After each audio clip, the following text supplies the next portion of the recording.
Support for NPR comes from Cancer Treatment Centers of America, where treatment options include targeted therapies guided by genomic testing and immunotherapies that use the body's immune system to help fight the cancer. More at cancercenter.com. Hey, thanks for listening to Car Talk. Now, if you're looking for stuff to listen to that doesn't insult your intelligence, there's a great app for your phone. It's NPR One. It's got hand-curated artisanal suggestions to help you find the best from public radio and beyond, with podcasts and news. NPR One is ready when you are. That's NPR ONE on your app store.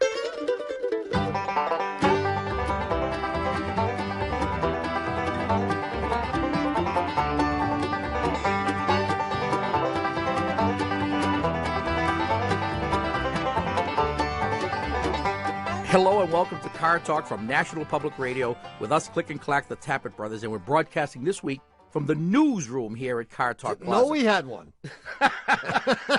Well, we didn't until yesterday. Now, we know that All Things Considered and Morning Edition can't cover every story that's out there. I mean, it's just impossible, right? It is. So in the interest of public service, here are a few headlines from last year that our premier news shows probably missed. These are real headlines from newspapers. Yeah. Here's one. Police begin campaign to run down jaywalkers. How about this? Panda mating fails. Veterinarian to take over. Miners refuse to work after death. I mean, they all make sense. How about this one? Astronaut takes blame for gas in space. I like this one here. When making cookies, include your children. That's it. Well, you know, I'm sure after these things were printed, the authors must have said, "Oh, did I write that?" Well, you know, it's interesting that there's a certain skill to writing headlines, because there are words used that you don't normally use, and the arrangement of words is different. And you screw up by a little bit by just moving something. Yeah, well, we do it every week. We do it every week. Anyway, if you have an urgent bulletin about your car for us, the number is 888-CAR-TALK. That's 88-82-27-82-55. Hello, you're on Car Talk. This is Judy from Chicago. Hi, guys. How are you? I'm fine. I'm so thrilled to talk with you. And we're thrilled to talk to you. Well, here's the deal. Yeah. My husband and I just moved from Santa Monica, California, to Chicago. Yeah. We drove my 240 GL Precious Volvo across country. Yeah. And my husband, of course, thinks I've already put way too much money into this car as it is, but it's been very protected and loved, and now everyone's telling me we need to get it winterized. Oh, yeah. These are the Chicagoans telling you? Well, no, actually, my mechanic in California told me I should get it winterized, but he wasn't real sure what that meant, and of course, my husband thinks it's going to cost us thousands of dollars, so if you could help me out on this, I'd really appreciate it. Well, it already is winterized. Yeah. Every car is winterized, no matter where it started out. So I don't need to get it sprayed underneath, or I don't need to get. Somebody said you have to put this stuff in your lock so that your keys don't freeze. Nah, they're all a bunch of crazies. No. So my husband is right, huh? Alarmists. They're alarmists. Well, you should make sure that you do have enough antifreeze in there. Okay. I mean, in Southern California, it's obviously not critical, although you should have a 50-50 mix no matter where you live to prevent the cooling system from rusting and to lubricate the water pump, et cetera. Right, and if everyone in California, like your mechanic who advised you to dump the car, if everyone in California has been doing things right, yes, then you should be fine.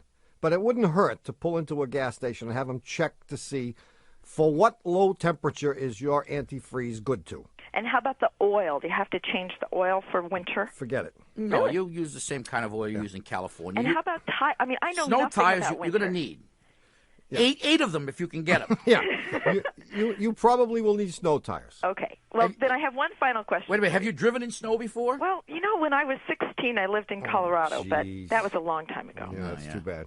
Well, you know, this is a rear-wheel drive car. Yeah. Somebody said we should be putting sandbags in our trunk. What does that mean? Where have you been, Judy? What What a sheltered life you've led out there in Southern California.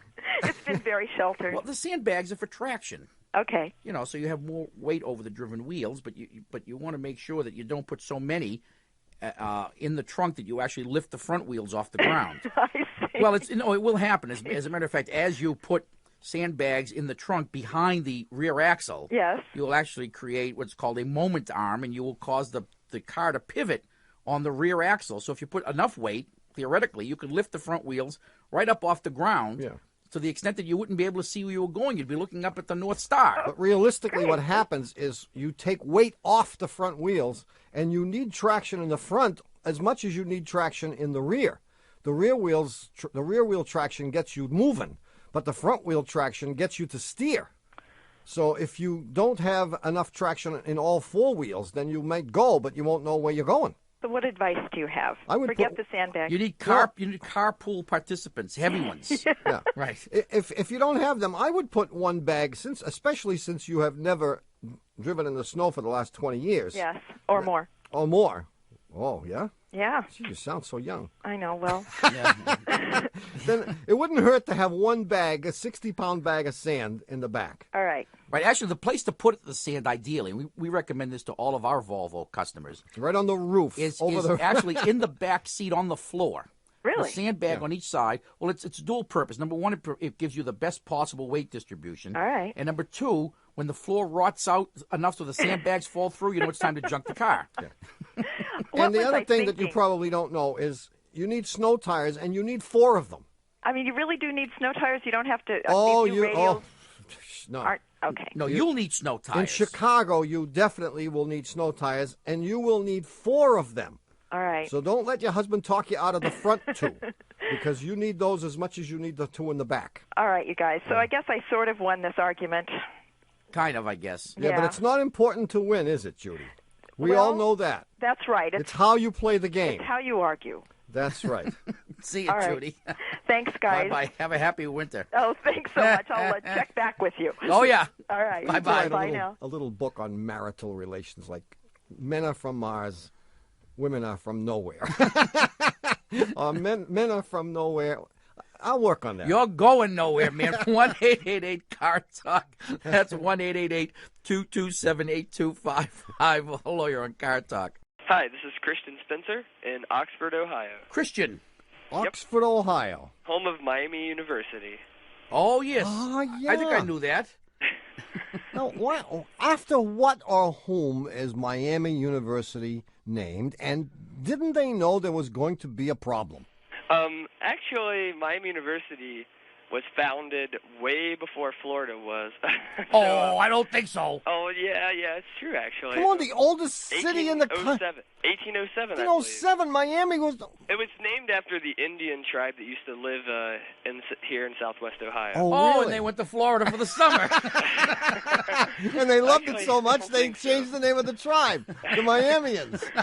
Yeah, I just graduated, so... Oh, so that's your alma mater.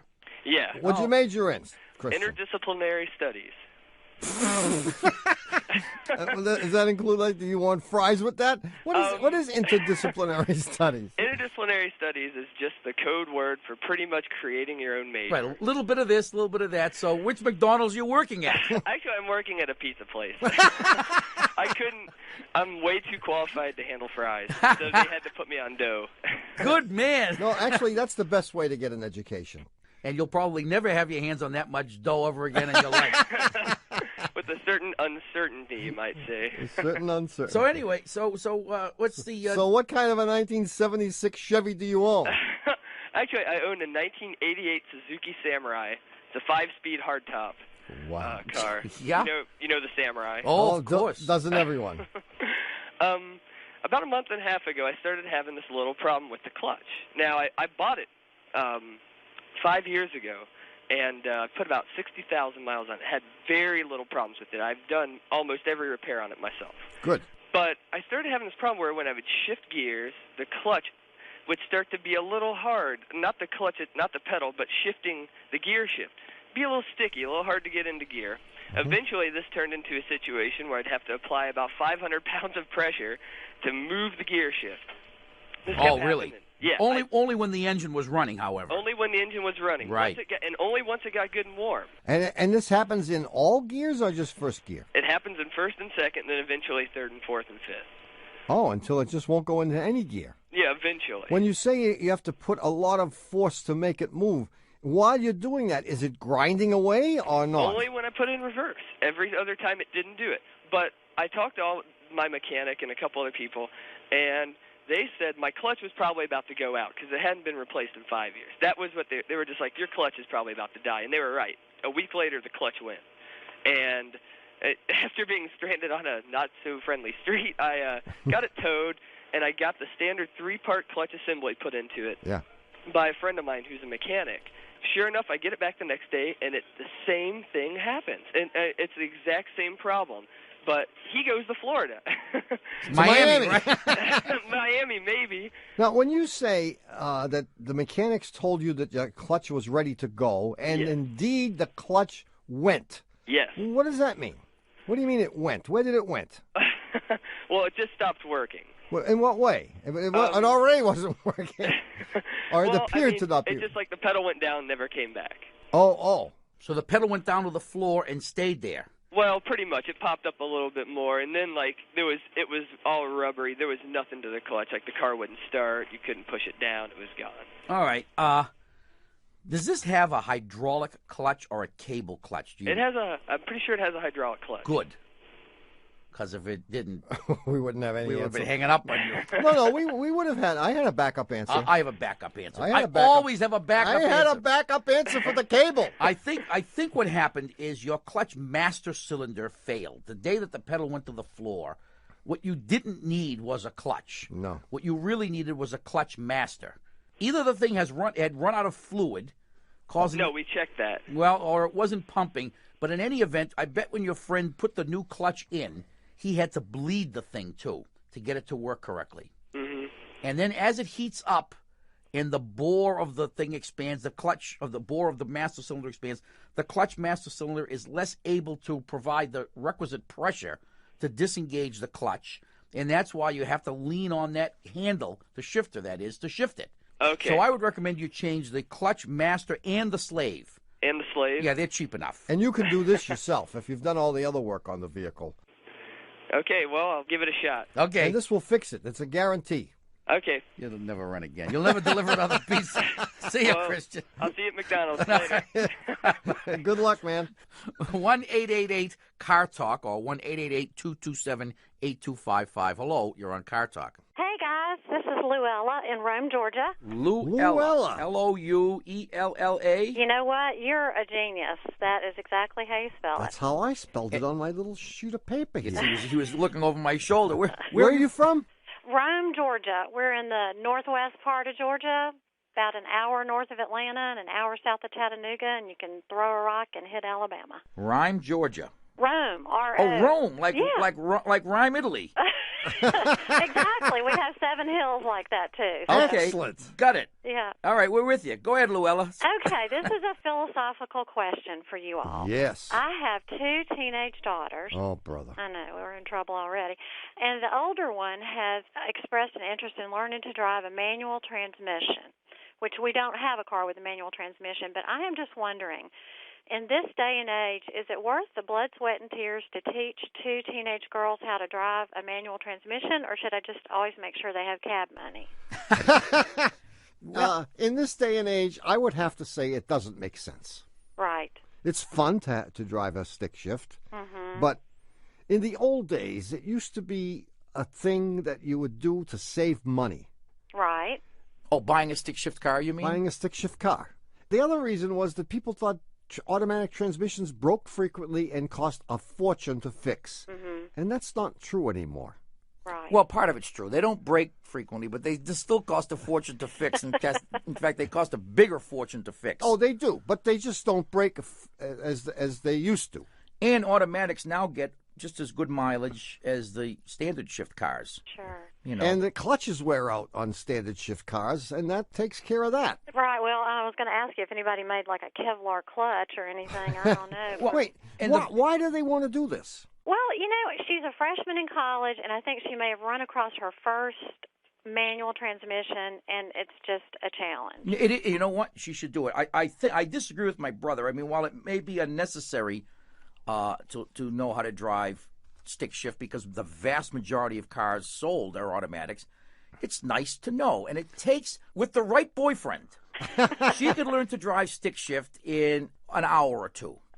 At least well enough so that in an emergency. Right, which is what you think about with girls. You want them to be able to drive anything, a tank if they have to. Exactly. I mean, you can imagine any one of a million scenarios where it would be beneficial to be able to drive a stick shift car or, for example, a truck. Lots of trucks are stick shift. What if she had to drive a truck? What if she had to get out of town in a hurry and move, and she had to drive a truck and it only had a stick shift? Yeah. Well, so that's one. Right. What's the other 999? Well, I can't think of any right now. I mean, yeah. Well, and where do you come up with somebody who's foolish enough to loan you their stick shift? A boyfriend. Okay. Yeah. All right. What if she goes to junior year abroad and she goes to the Greek island of Samos? Yes. It could happen, right? She's going to like this idea. They ain't got no automatics in Samos. You mean they ain't got no stinking They ain't got no stinking automatics. And all the Greek guys are going to be chasing her all over the place. She's probably got blonde hair and blue eyes. She exactly does. And she's gonna need to drive anything that she can get her hands on so she and can drive escape. fast. To make a fast getaway. Yeah. And if she does find a boyfriend who is willing to teach her how to drive his stick shift car, right, she should dump him right after she learns because this kid is a moron. Truly. Well, all right. But that's the easiest way to learn. You're not going to buy a stick shift car. Not just for this, because No. it would be trashed, and I have another, I have a 15-year-old coming behind her, so. Yeah, you gotta. And of course, once she learns, the older one learns, then the other one's going to have to learn as well. Right. No. Although her main concern is why the driver's side makeup mirror isn't any bigger.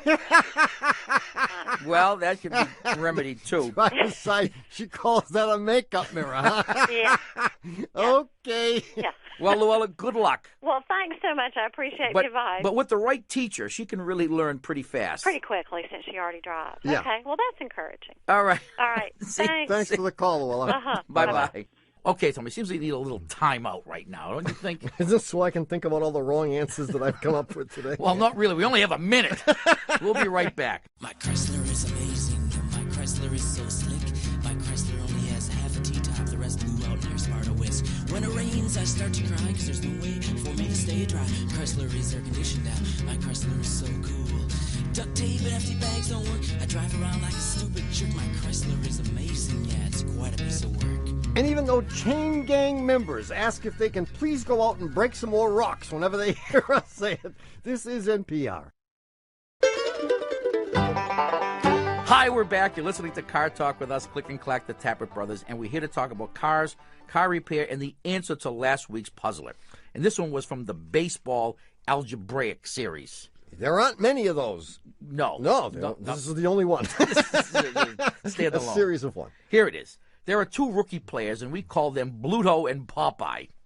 And on opening day, they made a wager on who would have the best batting average at the end of the season. So here it is. It's the last game of the season, and nothing's going to change because neither of these guys is in the starting lineup. So Bluto says, "Hey, Popeye, what did you bat for the first half of the season?" Popeye says, "I am what I am, and that's all that I am, and I batted 250. Bluto says, "I got you there. I batted 300. Then Bluto asks, "How about after the All-Star break?" And Popeye proudly pipes up, "I batted 375. Bluto says, "Pretty good. You know what I batted? 400. Fork over that $20 that we bet." And I believe you also said that they had the same number of at-bats. I did. It was then that Dougie the Bat Boy saunters over and says, "Don't pay the $20. I think you won." Huh? How could that be? And how many times did they hit him with the bat? Well, here it is. Go ahead, man. I can hardly wait. Let's assume that they both had 600 at-bats. Is that a lot? That's about average for a guy who plays the whole season except for the last game. Okay, that's 600 Okay. at-bats. Yeah. If Bluto batted 300 for the first half of the season, and he had 500 at-bats during that first half of the season, Ooh. Yeah. he had got 150 hits. 150 over 500 is 300 average, So right? I would have gotten 150. Yeah. Okay. If Popeye batted 250 and had 100 at-bats, he would have had 25 for 100. Okay. You with me so far? I'm with you. Second half of the season, Bluto bats 400. How does he do that? Well, we know he had 500 bats in the first So half. he's only been up 100 times in the second half of the And season. he got 40 hits. And he got 40 hits. Got it. Popeye bats 375.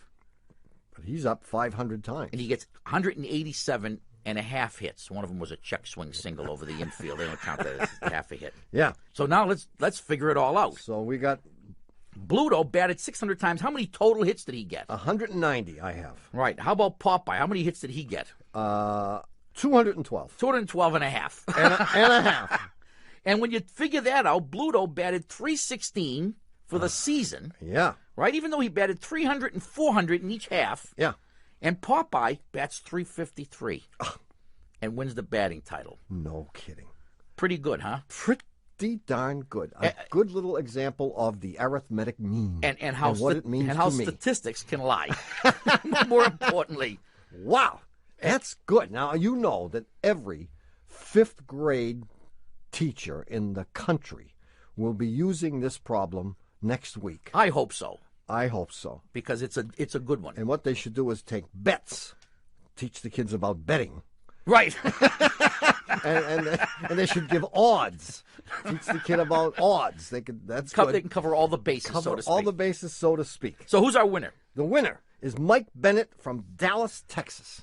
And for having his answer selected at random from among all the correct answers, Mike is going to get a $25 gift certificate to the store at cartalk.com. And with that $25 gift certificate, he can get a CarTalk disappearing hairline cover-up kit, also known as the embroidered CarTalk baseball cap. Anyway, we will have a brand new puzzler coming up in the third half of the show. It's not automotive, but I think it's kind of cute. So stay tuned for that. If you have a question about your car or anything else, please give us a call. The number is 888-CAR-TALK. That's 888-227-8255. Hello, you're on Car Talk. Good day, gentlemen. Hey. This is Dale from Florida. Hey, Dale. What part of Florida? Clearwater, the Tampa Bay area. Okay. Yeah. Best part of Florida. Yeah. I have a 1994 GMC pickup, half-ton pickup. Uh-huh. She's starting to talk to me and moan and groan. And through a process of elimination, I have narrowed it down to the air conditioning, but I don't know specifically what's wrong with it. But if you'd like for me to describe, I can actually give you the noise that it makes. First, tell us under what conditions it makes the noise. When the air conditioning is running. Good. Yes. Huh. Okay. And the noise that it makes is about a 2 to 3 minute interval. And it sounds like it's passing wind. Oh, really? Yeah. Would you like me to describe the sound? Go right Go to ahead. it, man. Okay, all right, here we go.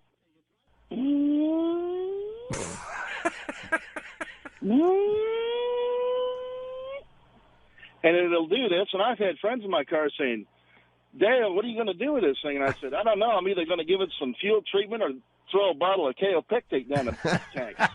And no one says, Dale, stop that. I have not taken it into a professional shop yet. I thought I'd give you guys a whack at it first. Where does it sound like the sound is coming from? It's either something close to the firewall or possibly it's tough. It's really tough to hear it. Oh, sure. And it won't do it at all unless you're going at high speed. Right. Well, you can simulate high speed by turning the air conditioner on, because the air conditioner doesn't know whether the thing is moving or not. If you can bring the throttle up to 3,000 RPM in the shop, you can reproduce the noise in the shop. Okay. My first inclination is that it's the compressor clutch that's failing. Well, I checked that, and there's plenty of clutch out there. All right, so we'll go back. Plan B. Yeah. I always have a plan B because plan A almost always fails. Yeah. And plan B is that it's a vacuum leak in one of the controls. Uh-huh. And that's, I think, would make the passing wind sound. Yeah, it's wind. Wow. It is wind. It is wind. It is literally a wind sound. Literally wind. Oh, I like this. I okay. like this one. I like Plan B. Well, I do. tell you, it's hell on dates, man, because they think I'm making noise, and I'm saying, look, it's my car, it's my truck. Right? It's always tough to break into a song or something when you first sense the thing is starting to do it. Now, what would cause it to do it about every 2 to 3 minutes? There's some kind of a time frame in there and a pattern. Yeah, because the vacuum builds up. Exactly. And leaks. And something is leaking. And so you got this cycle going on of some vacuum building up and then leaking down, and at some point on the way up or down, it makes the noise. There are things called vacuum motors, which control the doors to direct, the flow of air. And if one of those... Talking of which, I got, one of those, I don't know which one it is, but, man, that door slams hard. It sounds like a garage door slamming. Ah. There you go. Yeah, I do have that. That's the one. And if it is one of these doors or vacuum motors, it's going to be relatively easy to fix. Okay. Good luck, Dale. Good luck, Dale. Drive safely, brother. Hey, thank you very much. You all have a good day. You too. Bye-bye. See ya. 1-888-CAR-TALK. That's 888-227-8255. Hello, you're on Car Talk. Hi, this is Magica calling from Chicago. Magica? Magica. As in magic? Yes, with an A at the end. No kidding. Really? What kind of a name is that? Hippie parents. Hippie parents. Hippie parents' name. No kidding. And where'd you say you were from? Chicago.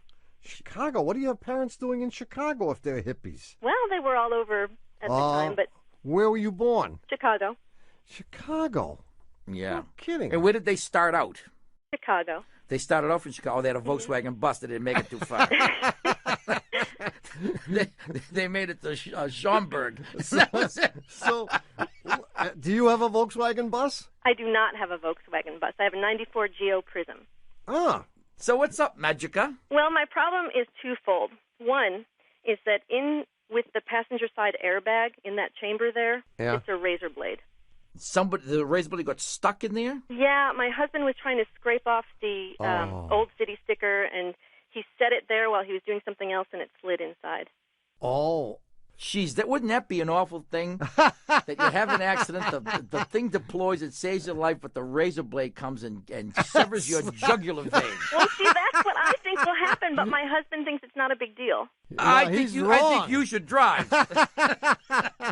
Is it just the two of you in this car? No, my daughter sits in the back behind the driver's side. Oh. She's probably all right, but you never know. I mean, don't forget that bag. Those first-generation airbags go off at like 200 miles an hour. I mean, that passenger side airbag. It comes flying out of there. So if that blade is in such a spot that it is getting propelled by that thing, it could fly around that. It could lacerate 3 jugular veins. Oh my God! I mean, the good news is that those blades, even though they're stainless steel, the backing of those single-edged blades is regular steel that can be attracted by a magnet. Oh. So you could try to fish the blade out of there with a magnet, and you can get a skinny magnet and maybe extricate the thing. Okay. Okay. Because you might be able to get something that'll fit right in the hole that the blade fell through. Exactly. Right. And then just fish it right out of there. He hasn't done that yet? No. No, because he doesn't think it's serious. He doesn't think it's a big deal. It is. Oh, you know what else could work? Compressed air. You may be able to blow. I don't like it. I do. Have him do it. No, I mean, you might blow the blade around and slice the airbag. Well, I would try the magnet first, obviously. I mean, it's further in than we can see. We can't see it anymore. Yeah, but the magnet would pull, a skinny magnet might be able to pull that thing. It may have already damaged the bag. You don't know. But if it did, it did.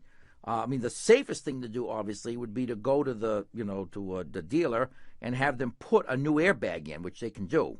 So I can tell him he's not allowed to put my daughter in the car anymore. No, I don't think anyone should be in the car except for him. Yeah, no, you got to get it fixed. No, he's got to. Is he usually devil may care like this? Yeah. Give us, what else has he done that's infuriated you? Oh gosh, I think that's a topic for a different helpline. The list is too long, eh? You said there were 2 things. That was number 1. Well, number 2 was that he doesn't think it's a problem. Oh. Well, we think it's a problem. Well, is it going to help if we tell him it's a problem? Well, I hope that hearing this will help. Well, either that or, like has happened to many of our listeners, it will change his opinion of us. So I knew they were morons, and I still think so. I didn't know they were morons until right now.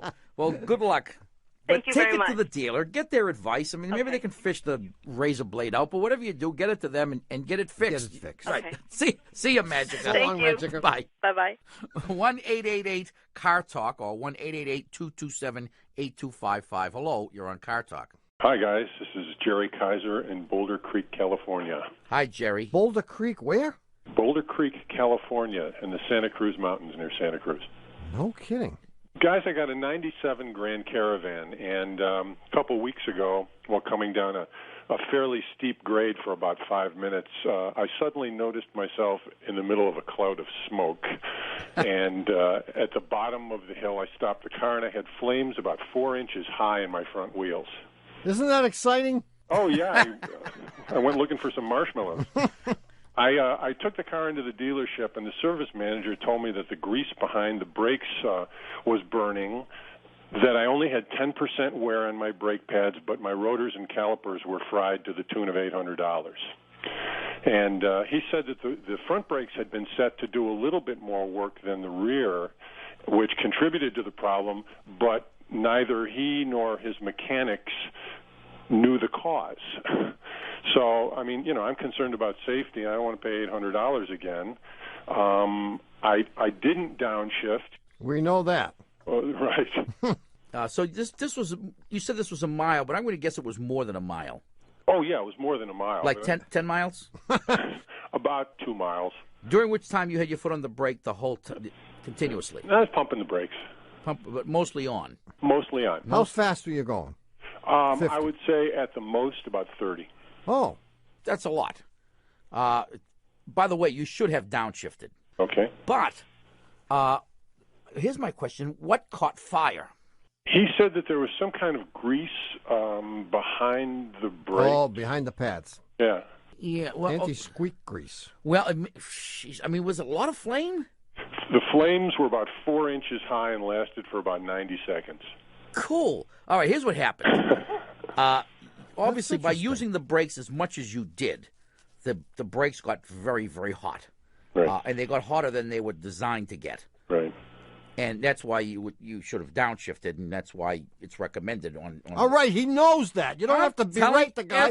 He even told you I didn't downshift. I'm telling he everyone. knows he should have downshifted. Jeez. Cut the guy some slack. His car is on fire here. I'm with you, Jerry. and what happened is that the grease that whoever did the last brake job we use it ourselves. We use a very high temperature grease between the metal part of the pad and the caliper. Right. And even though it's high temperature, it's not infinitely high temperature. Right. And it caught fire. Okay. So what's the question now? Well, is there a defect in the car? A defect in the driver? It's possible the guy put so much grease, but it's unlikely. No, and don't forget, that grease shouldn't have caught fire. It caught fire because it was just overheated. So I don't think you can blame anybody. But myself for not downshift. Except the fact that you didn't downshift, you meatball. That's the problem. Yeah, no, I mean, that's why they tell you to downshift, and that's why it's so important to downshift, because the trouble with this issue is it doesn't happen often enough. Well, if it happened every time someone didn't downshift, you'd see all kinds of vehicles in flames at the bottom of the hills. Right. And the truth is, you hardly ever see it happen. Right. But it can happen. Well, you know what? To tell you the truth, you were pretty lucky, because what generally happens is not that the wheels catch fire. In fact, that's pretty rare. What usually happens is the brake fluid gets so hot, it boils. And then you have no brakes, and you don't stop At least you still had brakes. They were burning brakes. Better burning than none at all. But you had brakes. But when the brake fluid boils, the pedal just sinks right to the floor, and you've got nothing. So we assume then that if I just downshift when I'm going down hills and apply brakes when needed, that this isn't going to happen anymore? Exactly. Yeah. You apply brakes sparingly. Right. See you, Jerry. Got it. Thanks. Thanks Good for luck. your call. Yeah, you too. Bye-bye. Bye-bye. Okay, Tommy, it's time for us to take a break. Another break? I don't need no stinking break. It's not for you, it's for the listeners. Have a little mercy, will you? We'll be back in a minute. Everyone and everything is trying to stop me, but not her, my old jalopy. She's not cheap, if you know what I mean. Burns more oil than gasoline. She's a little rusty, but she's nice inside. She's my Bonnie and I'm her Clyde. You think she's ugly, but I knew you would. You should see what you got under the hood. Tripping around the block in a brand new Cadillac. No, thank you, sir. You can gladly have it back. And even though little old ladies stomp on their miracle ears whenever they hear us say it, this is NPR. Hey, if Car Talk doesn't fill your weekly quota of gas bags arguing with each other, 2016's only vice presidential debate is coming up on Tuesday, October 4th. Do you want to sit through the whole thing? Of course not. So on Wednesday morning, the NPR Politics Podcast will tell you everything you need to know. They're providing new podcasts the morning after every debate this year, so you'll always know who lied, who sniffed, and who shimmied. Make the NPR Politics Podcast part of your post-debate morning routine by subscribing at iTunes or listen on the NPR One app. Ha! We're back. You're listening to Car Talk with us, Click and Clack, the Tappert Brothers, and we're here to discuss cars, car repair, and the new Puzzler. Yeah. Are you ready? Non-automotive and hopefully non-bogus. We'll see. I know one of those is right. Go ahead. Stevie had decided it was time to take his motorcycle to work. It had been, in the garage all winter, and finally the weather had gotten nice, and he figured it's time. So he gets the thing out of mothballs. He siphons gas out of his snowblower, fills up the tank, fires the thing up, and off he goes. And he's enjoying the beautiful sunshine, the warm air, and he comes to an intersection that he goes through every day, but usually driving his car. And, when you're on a motorcycle, you're keenly aware of everything that's around you. You see the birds chirping. You can really smell the aroma of the exhaust gases coming out of the car in front of you. Yeah. And he looks up at a building that's to his right, and he sees one of those big signs that displays the time and the temperature. So he notices the time comes on, and he says, geez, I guess I'm really late for work, but I'll stay late, not to worry. And the temperature comes up in Fahrenheit, and then a few seconds later, it comes up in centigrade. Mm-hmm. And he says, that's interesting. The digits are exactly reversed. For example, if it had said 31 degrees Fahrenheit, when it showed the centigrade reading, 13. It was 13. He says, I've never seen that before. The light turns green, and off he goes to work. Yeah. Well, because he got to work so late, he decides to stay late, and he realizes he should have listened to the weather forecast for that day, because when he comes out of work, it's drizzly and rainy and cold and lousy. Anyway, he has to get back on his motorcycle, and he's coming home. And Let me guess, he comes to the same intersection. You know? What are the chances? He comes to the same intersection. He thinks, geez, what are the chances that I would ever see that again? Yeah. Well, he knows it's different temperature because it's not warm and sunny like it was when he went to work. It's cold and drizzly and rainy. And he sees the temperature in Fahrenheit. And he sees... Let me guess. In centigrade. And... They're the same reversed. Same digits reversed. They're reversed. Again. What are the chances of that? And the question Only in a puzzler would this happen. Don't try this at home, folks. So the question very simply is, what was the temperature in the morning when he went to work? And what was the temperature when he came home? Now, if you think you know the answer, write it on a postcard or on the back, and you can give the answer. If there's an answer. This is a great puzzle. Oh, if there's an answer, there's that. And you can give the answer in either Fahrenheit or centigrade. We don't care. We will do the conversion ourselves. Now, if you think you know the answer, write it on a postcard or on the back of a $21 bill and send it to Puzzler Tower, Car Talk Plaza, Box 3500, Harvard Square, Cambridge. Our fair city. Matt 02238. Or you can email your answer to us from cartalk.com. But right now... you can hand deliver it. Or you can hand deliver it. But if you want an answer that's on a par with the other answers we've given today, you can give us a call at 888-CAR-TALK. That's 888-227-8255. Hello, you're on Car Talk. Hi, my name is Sheba, and I was calling about my car. It's a Volvo. Are you like Queen of? Of course. Okay. Queen of Sheba. Where are you from? I'm from New York. City? I'm the queen in my apartment. New York City. New York City. Manhattan. New York, New York. Which end of Manhattan? Which part of Manhattan? Up or down? Uptown, like close to Washington Heights. Cool. Left or right? Left. What do you want? Why don't you just give her the address? Well, you gotta get an orientation. You gotta know who the people are. All right. Well, get to know the contestants, as they say. Oh, I see. Okay. I see. Yeah. And you have a car? I have a car. It's a Volvo 240 DL. Mm-hmm. It's a 1980. So 1980. Old car. Wow. Well, it is. It's just the right car to have. I like it. Because nobody will mess with that thing. You probably don't have a lot of miles on it, right? Well, yeah, it did have. It had when I bought it was I think 152,000 miles.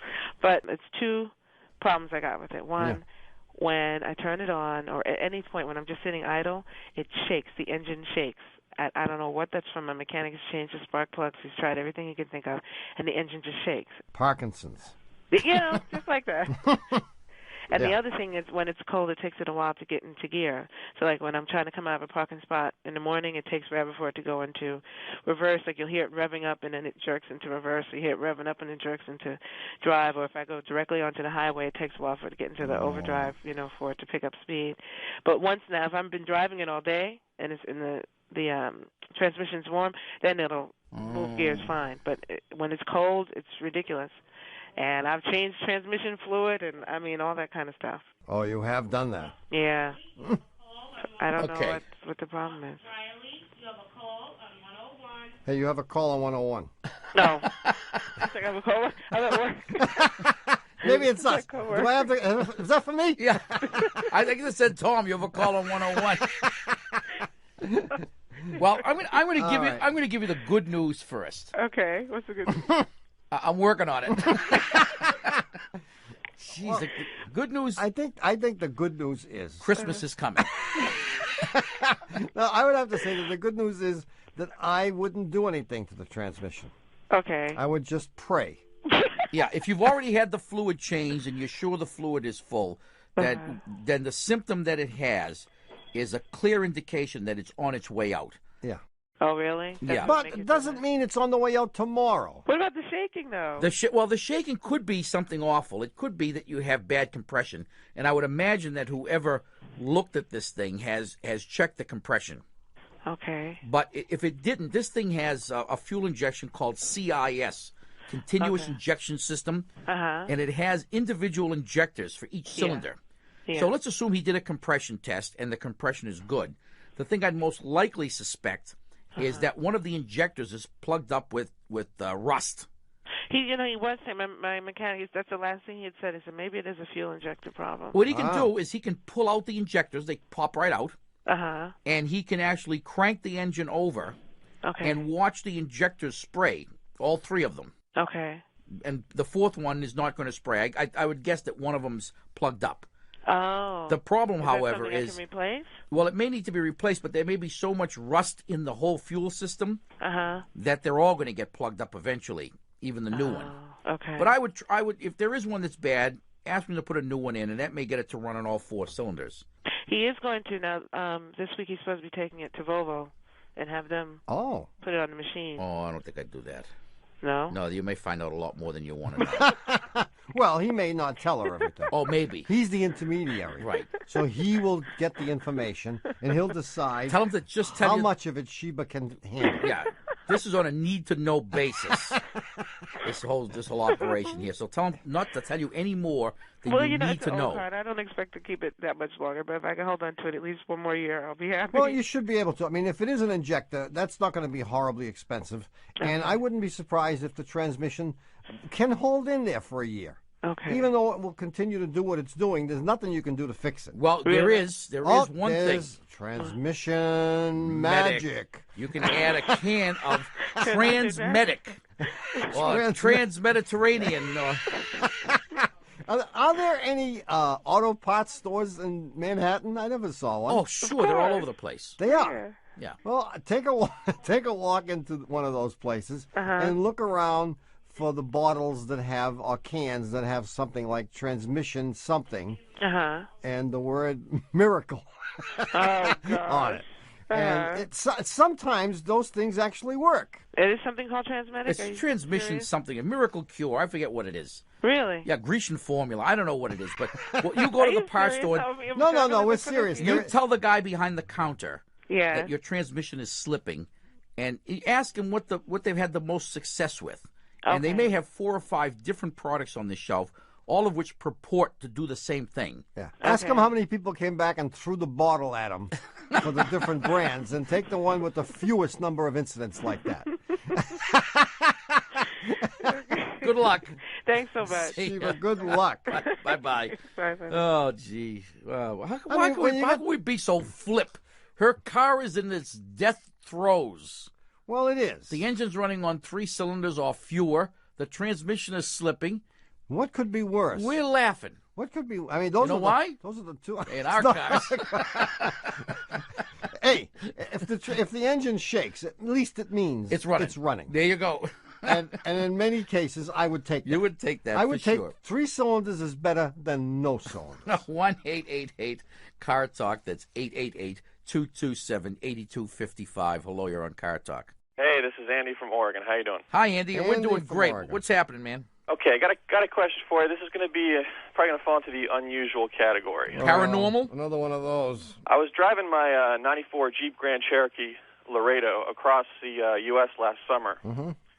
And I got to, with my girlfriend, and I got to Moab. And boy, it was really hot that day. It was pushing about 95, 100 degrees. And we've been driving around for about 5 hours, taking in the sights. And we had brought water, but it was for us. Uh-huh. So we drank the water, and then my car, on the way back to Moab at the end of the day, started to overheat. Oh. Sure. And that wasn't really evident until my girlfriend noticed steam jettisoning from the front of the hood.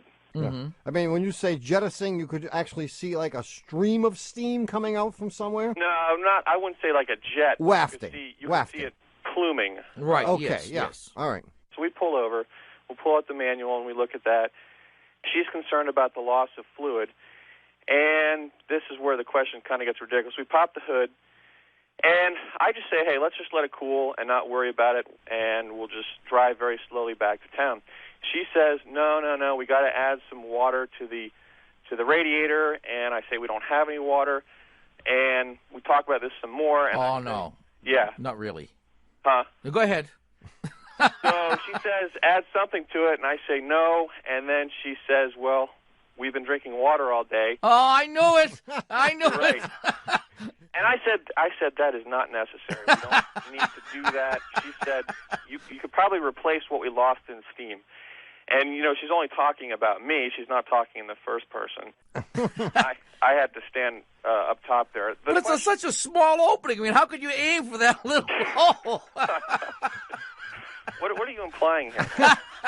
So, I mean, you confirmed that the level of fluid in the radiator was low, indeed. Yeah, it was normally you see the green stuff kind of pushed up to the top. Yeah. Okay, it was lower. But see, I would never have done this alone. If I was alone, I would have waited, driven the car into town. But she Sure. said no. Let's put the blame on her. Yeah. Well, she's not here right now. Yeah, well, of course, that's why. The question is, I was pretty dehydrated to begin with, and I. You know how it is when you've been in the desert all day, and how, it's concentrated. That's right. It sort of has a different viscosity to it. Yeah. Anyways, we drove back to town, and you made it. Yeah. What I want to know is, it hasn't really been operated much since then. The urine is still in there. Yeah, you're worrying about whether it has any corrosive. Yeah, does it? It had a pretty acidic content because I was so dehydrated. Is there any corrosive danger to that in my radiator? And you know what? Boy. Don't tell me to flush the radiator. Okay? Oh, you thought about this, haven't you? I know you guys. I've been trying to figure out what advice you might give me. And I'm going to beat you to the punch. Okay. Well, first of all, it's impossible that you are the first person to ever have done this. Okay. Of course not. So, I mean, we don't really know what the corrosive nature of this liquid, this mystery liquid is. On the other hand, I'm sure that we have many listeners or many visitors to our website who have engaged in this peculiar activity and would be willing to share with us their experiences. I mean, you may go back and find that the Jeep is gone. Yeah, the right? entire cooling system may have just rotted away. On the other hand, I suspect not. I suspect nothing happened. I mean, you added perhaps a pint to a system that holds probably, 15 quarts. Yeah. Wow. So you didn't add much. And most of what you added was water, believe it or not. Right. On the other hand, they don't make toilets out of porcelain for nothing. Right. That's true. That's true. But what do we know? We need a call. We need advice of a urologist. Exactly. Well, the whole episode leads to an overall broader question, which is, I did go into the manual later, and it talks about, the little plastic reservoir that leads to the radiator? Yeah. They say add a 50-50 solution of approved coolant and water. Yes. Why not just add water all the time? What is in the coolant that makes it so special? There's rust inhibitor. There is water pump lubricant. Okay. And there's antifreeze, which didn't matter to you in Moab, but it does matter to us up here in the Great Frozen North. Okay. So that's really the reason. But you didn't dilute the antifreeze. You did not uninhibit the rust inhibitor. You didn't do anything bad. Yeah. Okay. I wouldn't worry about it. But I would flush it. I would definitely flush. You would definitely flush the radiator. And we'll ask our resident chemist, Jim Davis. He knows all about these things. Well, gentlemen, I want to say thank you for your help. Well, Andy, thank you for being so candid with us and so forthcoming with this information. I'm sure, like I said, there are millions of people that have done this, but you're the only one that has admitted to it. Well, I don't mind admitting to it when you only know my first name. Yeah, well, we'll know everything about you within a few hours. So. Bye-bye. Bye-bye. Bye-bye, Andy. Well, it's happened again. You've squandered another perfectly good hour listening to Car Talk. Our esteemed producer is Doug, the Subway Fugitive, not a slave to fashion, Bongo Boy, Frogman Berman. Our associate producers are David, the Calves of Belleville Green, and Catherine Frau Blucher Fenolosa. Our web lackey is Doug, the Old Gray Mare, assisted by Connie Bridgeford. Our theme music is by David Dog Grisman, and our technical, spiritual, and menu advisor, just back from the Tenafly, Pork Shamai, Flounder Fry, Salsa Fry, and Takeout Thai stop on by is John Bugsy Lawler. Whew. What a guy, huh? Our public opinion What a poster guy. is Paul Murky of Murky Research, assisted by statistician Margin of Error. Our rocket scientist is Chet Propelled. Our overnight bus driver is Borden Drowsy. Our ranch foreman is Hyman Old Cowhand. Our PR director is B. Esser. Our Russian chauffeur is Peekoff and Dropoff. Our mother-in-law liaison is Stella Payne Diaz, who's married to our father-in-law liaison, Royal Payne Diaz, who are the proud parents of a teenage daughter, Sasha Payne Diaz, and a brother in the military, Major Payne Diaz. And they have a dog, too, Toto Payne Diaz. And, of course, the head of our working mother support group is Erasmus B. Dragon. Our chief counsel from the law firm of Dewey, Cheatham & Howe is Hugh Lewis Dewey, known to the out-of-work philosopher kings in Harvard Square as Huey Louie Dewey. Thanks so much for listening. We're Click and Clack, the Tappert Brothers, and above all, don't drive like my brother. And below all, don't drive like my brother. We'll be back next week, we hope. Bye-bye.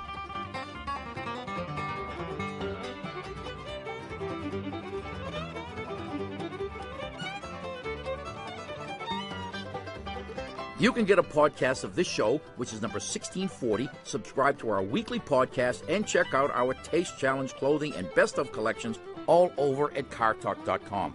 Also this week at cartalk.com, we want to hear from women car shoppers. You got a story of flagrant sexism at the dealership that left you wondering whether you'd accidentally been transported back to the dark ages? Has a dealer ever little-laded you right off the lot? We want to hear from you.